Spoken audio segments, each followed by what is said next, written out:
Hello students, आज के इस लेक्चर में हम लोग फर्दर आगे डिस्कस करेंगे स्पीड कंट्रोल को। प्रीवियस लेक्चर्स में हम लोग 3 मेथड डिस्कस कर चुके थे। एक था आपका BYF या फिर सप्लाई फ्रीक्वेंसी कंट्रोल, देन हमने डिस्कस किया था सप्लाई वोल्टेज कंट्रोल, देन हमने डिस्कस किया था कंट्रोलिंग नंबर ऑफ पोल्स। अब फोर्थ वन जो है वो है adding rheostat in the stator circuit. तो इसका जो सर्किट डायग्राम है, हमने रोटर लिया है, स्टेटर लिया है। आपकी जो स्टेटर पे 3 फेज सप्लाई है RYV, उस पर हमने 3 रियोस्टेट कनेक्ट कर दिए। अब हम लोगों ने same method as a starter study किया था। अगर हम लोग स्टार्टर वाले लेक्चर्स को देखेंगे तो वहाँ पर हमने इसको स्टडी किया था एज अ स्टार्टर। तो कुछ इस मेथड के डिसएडवांटेज रहे हैं, इसीलिए इस मेथड को एज अ स्पीड कंट्रोल ना स्टडी करके हम लोग स्टार्टर स्टडीज़ करते हैं। तो क्या करते हैं, हम इनिशियली हम रिड्यूस वोल्टेज अप्लाई करते हैं across the stator. Due to reduction in the stator voltage this causes reduction in the speed. So initially क्या हम रियोस्टेट को, जो रियोस्टेट ऑब्वियस ही बात है उसको हम वेरी कर सकते हैं, तो हम अपनी डिज़ायर्ड या अपनी रिक्वायर्ड जो स्पीड चेंज है वो अचीव कर सकते हैं। इसके साथ साथ इसके कुछ डिसएडवांटेज हैं। एक तो एक लार्ज पावर लॉस होता है। क्योंकि हम लोगों ने इसमें क्या ऐड कर रखे हैं, रेजिस्टेंसेस या रियोस्टेट्स। और this method is not efficient for speed control point of view and hence use as a starter rather than a speed control method. तो ये इसके बारे में हो गया। आप इजीली इस पर लिख सकते हो क्योंकि जितना डीपली ये आता भी नहीं है, हम एज अ स्टार्टर्स को स्टडी करते हैं। नेक्स्ट मेथड है हमारा adding external resistance in the rotor circuit. ये थोड़ा सा इम्पोर्टेंट बन जाता है, पूछा भी जाता है कि अगर आप रोटर में रेजिस्टेंस इसको ऐड करते हो तो उससे हम स्पीड कंट्रोल कैसे करते हैं। ये मेथड भी आप एज अ स्टार्टर पढ़ते हो। तो हमने कैसे इनिशिएट किया, हमने सबसे पहले टॉर्क इक्वेशन लिखा, that is torque is proportional to SE2 square R2 upon R2 square plus SX2 का होल स्क्वायर। अब इसको अगेन हमने कंसिडर किया फॉर लो स्लिप रीजन, जिसमें SX2 को हमने नेग्लेक्ट किया। तो टॉर्क इक्वेशन हमारी बनी T is proportional to S upon R2। Again ध्यान दीजिए, जो हमारी इक्वेशन बनी torque is proportional to S upon R2। अब इस स्लाइड में जैसे कि हम R2 को इंक्रीज़ करेंगे, लेट्स से ऑब्वियस ही बात है इंक्रीज़ ही होगा कि आप ऐड कर सकते हो रोटर में रेजिस्टेंस, ना कि सब्ट्रैक्ट कर सकते हो। तो आपने रोटर का रेजिस्टेंस को इंक्रीज़ किया, तो जैसे ही आप इंक्रीज़ करेंगे तो टॉर्क क्या होगा, डिक्रीज़ करेगा। But we have to maintain it constant. Torque को कैसा रखना है, कांस्टेंट रखना है। तो आपको मजबूरन स्लिप को इंक्रीज़ करना पड़ेगा, और स्लिप को इंक्रीज़ करना पड़ेगा मतलब सिंक्रोनस स्पीड को डिक्रीज़ करना पड़ेगा। तो ये पूरा प्रोसेस है कि जब आप रियोस्टेट में, जब आप रोटर में एक्सटर्नल रेजिस्टेंस ऐड करते हो तो कैसे आप स्पीड को वेरी करते हो। तो उसी से रिलेटेड स्पीड टॉर्क करैक्टरिस्टिक हमने साइड में आपको दिखा रखी है, शो कर रखी हैं, जिसमें एक एक्सिस पे आपका स्पीड है और एक एक्सिस पे आपका टॉर्क है। तो 2 कर्व हमने ड्रॉ किए हैं, एक है आपका R2 के लिए, एक है आपका R2 डैश के लिए, जिसकी वैल्यू R2 से ज़्यादा है, और उसकी करैक्टरिस्टिक R2 डैश की ड्रॉपिंग इन नेचर है compare to R2। Okay, then इस मेथड के भी आपके एडवांटेजेस और डिसएडवांटेजेस। एडवांटेजेस क्या हैं कि हम जब इस मेथड को यूज़ करते हैं तो हमारा स्टार्टिंग टॉर्क इम्प्रूव होता है। ये तो बात सही है, हमने स्टार्टर में ही देख चुके थे जब हमने स्टार्टर पढ़ा था। तो दूसरा है कि this method gives wide range of speed control. लेकिन बिसाइड दिस, इन एडवांटेजेस के अलावा बहुत से डिसएडवांटेजेस भी हैं। जैसे ये मेथड सिर्फ और सिर्फ हम वाउंड टाइप के रोटर के लिए यूज़ कर सकते हैं, स्क्वायरल केज टाइप रोटर्स के लिए ये मेथड एप्लीकेबल नहीं है। The speed control above the normal values can not be achieved. ये सेकेंड इसका डिसएडवांटेज है कि जो स्पीड है वो नॉर्मल वैल्यू से बिलो हम कंट्रोल कर सकते हैं, अबव नहीं कर सकते। अब तीसरा पॉइंट जो है वो लार्ज पावर लॉस का है। ऑब्वियस ही बात है कि आप रजिस्टेंसेस ऐड कर रहे हैं तो I square R losses increase हो जाएंगे and due to this efficiency of the motor also decreases. So this method is rarely use in practice. तो ये हो गया आपका fifth method of speed control. Now come to the next जो कि है कास्केड कंट्रोल. बहुत इंपॉर्टेंट, 10 मार्क्स में आता है, पूछा भी जाता है. इसको बहुत ध्यान से समझिएगा. नॉर्मली इसे बोल देते हैं injective EMF to the rotor circuit. अब क्या करते हैं, इस मेथड में हमारे पास 2 इंडक्शन मोटर्स होती हैं. आपको अभी सर्किट डायग्राम समझाऊंगा. 2 इंडक्शन मोटर होती हैं जो कि सेम शाफ्ट पे कनेक्ट होती हैं. ठीक, दोनों ही मोटर में डिफरेंट नंबर ऑफ पोल्स होते हैं. एक आप जिसकी आप स्पीड कंट्रोल करोगे उसको बोलते हैं मेन मोटर, जो कि हमारी स्लिप रिंग टाइप की होगी.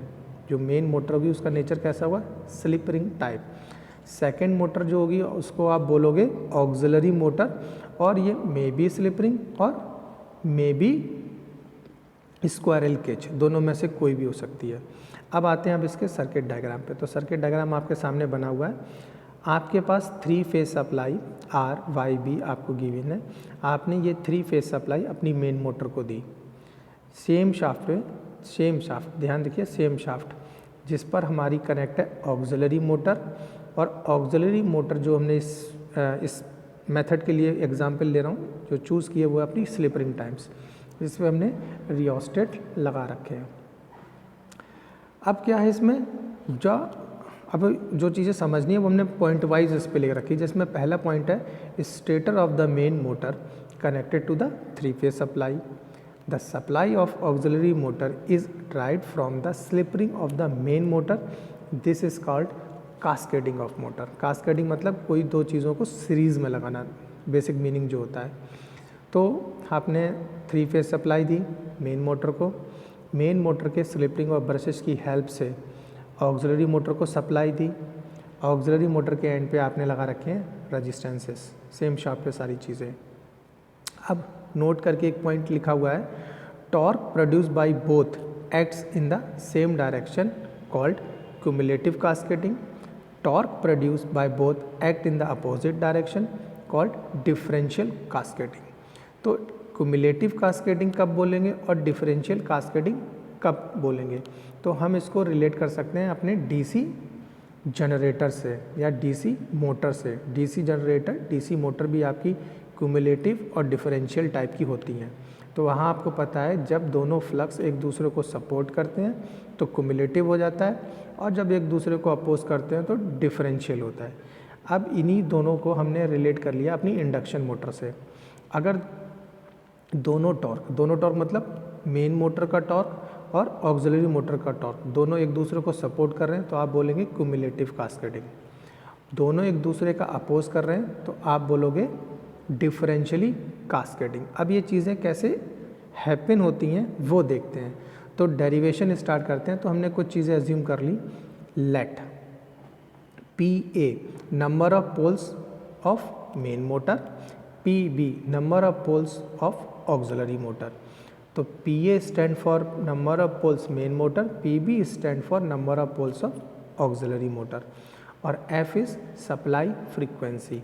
तो इसकी हेल्प से हमने सिंक्रोनस स्पीड फाइंड की एन एस ए, जो कि क्या हो जाएगी N S synchronous speed. A stand for main motor, 120 F upon P A. Okay, slip जो है नॉर्मली कैसे निकालेंगे हम इससे, अगर हम स्लिप मेन मोटर की निकालेंगे तो N S A minus N R upon N S A, ये फॉर्मूला होता है. तो जो स्पीड है हमारी N is same for the both motors, auxiliary motor और मेन मोटर. जिस स्पीड पे आपकी मेन मोटर रन कर रही होगी उसी सेम स्पीड पे आपकी ऑक्सिलरी मोटर रन कर रही होगी, क्योंकि दोनों ही सेम शाफ्ट पे कनेक्ट हैं. फर्दर अपने डेरिवेशन को आगे बढ़ाते हैं. अब हमने लिखा F is equal to frequency of motor induce EMF of motor A, मतलब मेन मोटर की बात हो रही है. तो यहाँ से अगर एफ ए निकालेंगे तो F is equal to S A times of F हो जाएगी, क्योंकि हमें पुराना फॉर्मूला पता है कि F R is equal to S times of F होता है। अगर आप रोटर फ्रीक्वेंसी निकालेंगे तो सप्लाई फ्रीक्वेंसी के एस टाइम हो जाती है। तो इस सिंपली यहाँ पर अगर एफ ए निकालेंगे आप तो जो हमारे स्लिप है एस ए मेन मोटर की multiplied by supply frequency F हो जाएगी। The supply of the motor B is at frequency F A. जो आपकी ऑक्सिलरी मोटर है उसकी सप्लाई किससे हो रही होगी, एफ ए फ्रीक्वेंसी के लिए। अब थोड़ा सा गौर करिए, हमारी जो मेन मोटर है उसकी सप्लाई फ्रीक्वेंसी एफ है, हमारी जो ऑक्सिलरी मोटर है उसकी सप्लाई फ्रीक्वेंसी क्या है, एफ ए।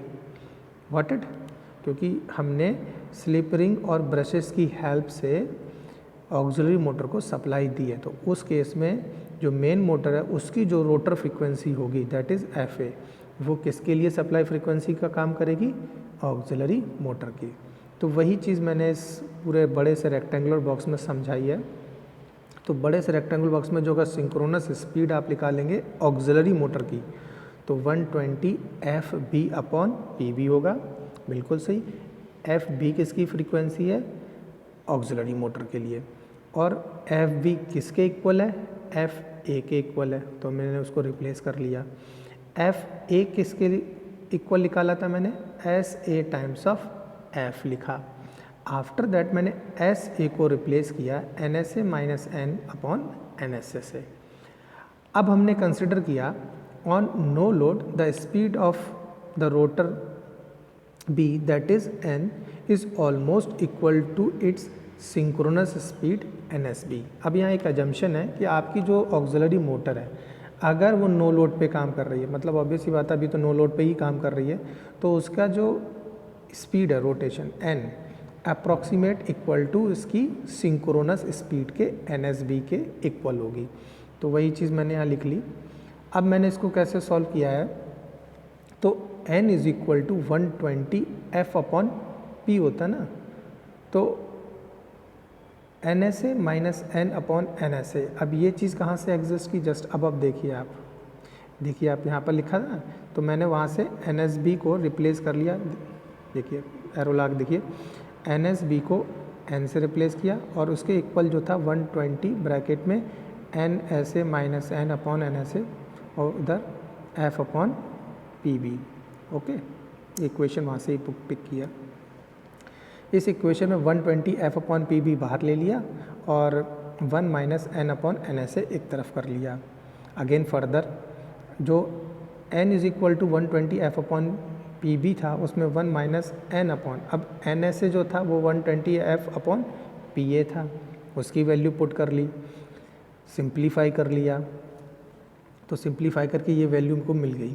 आफ्टर दैट हमने क्या किया कि इस पूरे टर्म को जो कि 1 minus N P A upon 120 F था इसको एक तरफ रखा, गॉट इट, और दूसरे साइड उसको n के साथ हमने 1 plus P A upon P B भेज दिया, मतलब सिंप्लीफाई किया जस्ट। और सिंप्लीफाई करने के लिए जो जो स्टेप्स कंसिडर किए वो मैंने साइड में एक वर्टिकल लाइन खींच के समझा रखे हैं। एक तो है आपका n is equal to 120 F upon P B minus N P A upon P B, ठीक। यहाँ से पी बी को आपने उधर भेज दिया, थोड़ा सिंप्लीफाई किया तो N P A plus P B is equal to 120 F upon 120 F बचा, N 1 plus P A upon P B is equal to 120 F upon P B बचा। तो ये पूरा जो सोल्यूशन है साइड में मैंने वर्टिकल लाइन के अक्रॉस दे रखा है। तो अब जो आपके पास स्पीड बची N that is equal to 120 F upon P A plus P B, rectangular box में बंद है, इंपॉर्टेंट है। Thus, the speed n of the set is decided by the total number of poles equal to PA plus PB, which is possible for cumulative cascading motors. अब ये जो आपने speed gain की है, आपने यहाँ अचीव किया PA plus PB, तो इसको हम बोलेंगे cumulative cascading. Next, if by interchanging any two terminals of motor B से मतलब auxiliary motor, the reversal of direction of rotating magnetic field of B is achieved, then the set runs as differentially cascading. अगर आपने अब वो वाली चीज़ achieve की P A plus P B, तो आप क्या करिए नेक्स्ट स्टेप में आप ऑक्सिलरी मोटर के कोई भी दो टर्मिनल चेंज कर दीजिए। अब जो अचीव करेंगे वो कैसा होगा, डिफरेंशियल कास्केडिंग। क्यों? क्योंकि आपकी ऑक्सिलरी मोटर अपनी मेन मोटर की स्पीड का अपोज कर रही होगी। And such a case effective number of poles is PA minus PB। और इस केस में जो आपकी इफेक्टिव नंबर ऑफ पोल्स आपको मिलेंगे वो मिलेंगे आपको PA माइनस PB। तो हम एक पॉइंट लिख सकते हैं कि कास्केड कंट्रोल में हमको 4 डिफरेंट स्पीड्स मिलती हैं। कास्केड कंट्रोल में we can achieve 4 different speed. कैसे? पहली तो है कि आप मेन मोटर के रिस्पेक्ट में NS निकालें, दैट इज़ 120F/PA जो इंडिपेंडेंट है। सेकंड क्या है कि with respect to synchronous speed of B independently with main motor is disconnected and B is directly connected to the supply. तो दूसरी वाले में केस क्या करो, आपको मिल जाएगी 120F/B जब आप ऑक्सिलरी मोटर को कंसिडर कर रहे होगे। तीसरी क्या है, तीसरे केस में आपको जब दोनों ही as a cumulative cascading run करेंगे तो दोनों के नंबर ऑफ पोल्स ऐड हो जाएंगे, तब आपको एक थर्ड स्पीड मिलेगी। फोर्थ क्या है कि जब दोनों ही मोटर डिफरेंशियली रन करेंगी, डिफरेंशियली कास्केडिंग मोड पे रन करेंगी, तब आपको डिफरेंस दोनों पोल का मिलेगा। तो एक चौथी स्पीड मिलेगी जो कि होगी 120F/PA minus PB।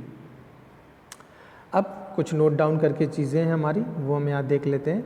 This method is rarely use due to following disadvantages. अब इसको हम रेयरली यूज़ करते हैं, क्यों? It requires 2 motor which makes the set expensive. Obviously बात है, 2 मोटर तो एक्सपेंसिव हो जाएगी। Smooth speed control is not possible. तीसरा पॉइंट, ऑपरेशन इज़ कॉम्प्लिकेटेड।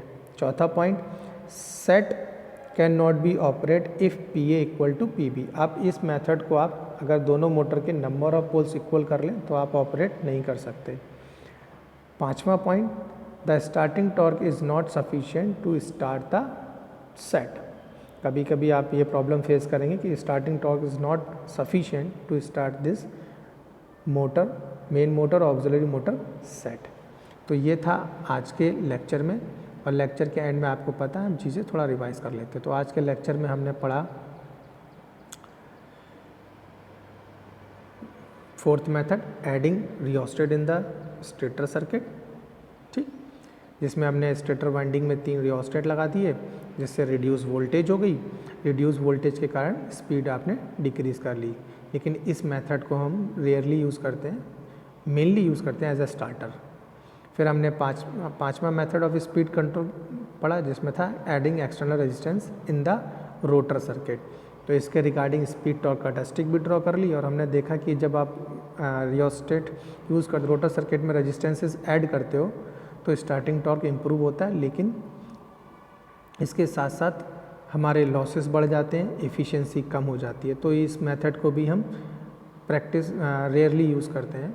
जो 6th मेथड पढ़ा वो इम्पॉर्टेंट था हमारा, कास्केड कंट्रोल, जिसमें हमने 2 मोटर का सेट लिया, जिसमें पहली जो मेन मोटर है वो हमारी स्लिप रिंग टाइप की होगी, दूसरी जो मोटर होगी जिसे हम ऑक्सिलरी मोटर बोलेंगे वो may be slip ring, may be squirrel cage.